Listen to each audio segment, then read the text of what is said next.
What childhood memory did you think was normal, until you realized it was trauma? I used to think my childhood was pretty normal, until I started telling people about it.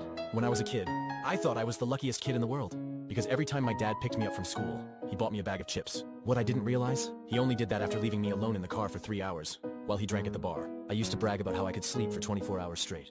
Mid-sentence in college, I realized my dad had been drugging me with cold medicine. So, I'd sleep through his custody weekends. My older sibling loved playing Disney read-along tapes with me. We'd sit on the floor, flipping through the books while the narrator spoke.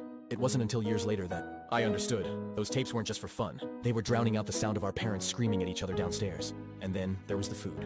My big sibling would sneak me little treats, M&Ms, bread with cheese, sometimes even a brownie. I thought they were just being nice, but they weren't.